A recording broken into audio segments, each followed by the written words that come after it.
This is just a really quick video about reminding others of the importance of taking new shooters to the gun range. As we all are aware in the gun community, there are some serious threats right now against our liberties and against the Second Amendment. And more now than ever before, I really feel that it's time to recruit, if you will, as many people as possible into the shooting world and the shooting sport. And even more importantly is to try to get some younger shooters in there, because I notice a lot of times when I go to my range, and especially one of the private ranges that I go to, there's just a lot of old people there. And many times I've heard some of the really older guys, you know, in their 80s and so forth, talking about that we need to bring younger people in.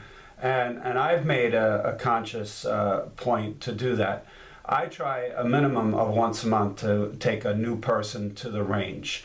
I'm not talking about giving, you know, pistol permits and so forth, which is, you know, something I do on you know, as need basis. It's not what I do for a living. I just do it as a service because I want people to be armed. But I'm talking about if there's someone that you know that is, you know, interested in guns, and you know, comes out to you and says, "Hey, I heard you like shooting," or something like that, which happens to me all the time. I always say, "Yeah, if you ever want to go to the range, give me a call." And if they do, then I take them.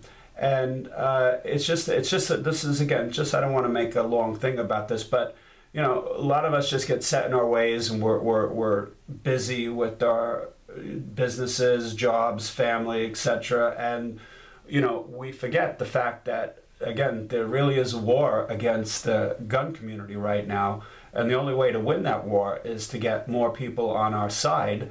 And I'm not going to go into all the politics on this, but you know, getting more people to join the NRA, and because they do fight for us a lot, and they spend a lot of money lobbying for our rights. And quite frankly, without them, I think we'd all be up the creek right now, and we'd be playing with airsoft guns. So that's all I really want to say. And one of the things that I want to say too is, many times when I go to the range, I normally take this. It's one of my favorite 22 pistols. It's the Ruger 2245. It's a great gun. It's an all steel gun, and has almost no recoil whatsoever, and it makes it pleasurable for a first-time new shooter to shoot.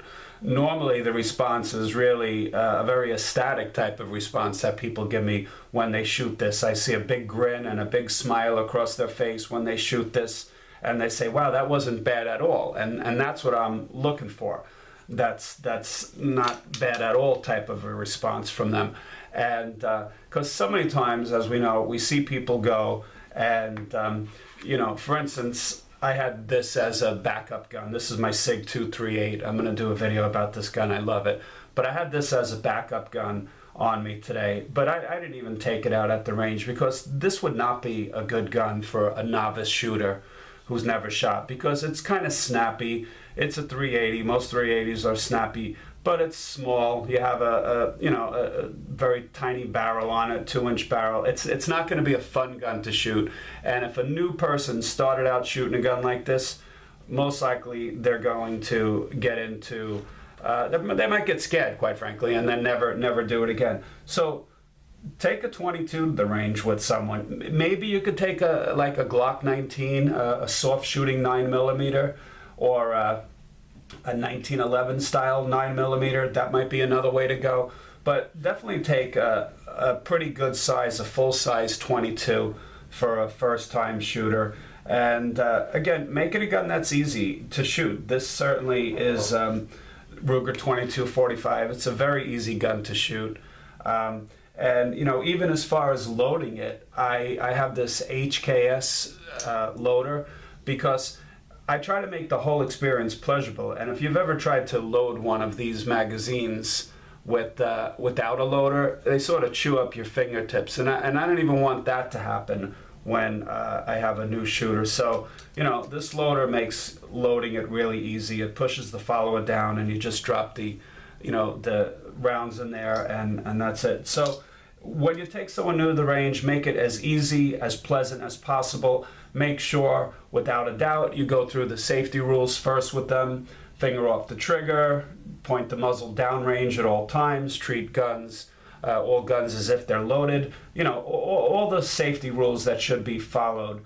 But it should also be extremely fun. And there's nothing better than when you take someone to the range for the first time and you're driving home with them and they're texting their friends or whoever and they're saying what a wonderful time they had at the range, and they almost feel like an adrenaline rush, which quite frankly I still get when I go to a range, and it's been quite a while. I think it's fun to shoot. I love it. It's my passion, obviously. And anyway, but you know, make it a comfortable gun so they don't get scared off. No little snubbies, tiny 357 snubby. That's not going to be a pleasant gun for someone to shoot. They're going to miss their target, and they're not going to be happy. And that's the other thing. You know, put the target at a reasonable distance, you know, 15, 21 feet, something like that, because the more that they see that they're hitting the bullseye or close to the bullseye, the more encouragement they're going to get. So, you know, make it easy, make it fun, take someone new to the range. If you could do it once a month, that's ideal. If you can only do it a couple of times a year, it's still better than nothing. So anyway, that's just a quick point that I wanted to make, and I hope you enjoyed the video. And if you do, please like and subscribe. All right, thanks, take care.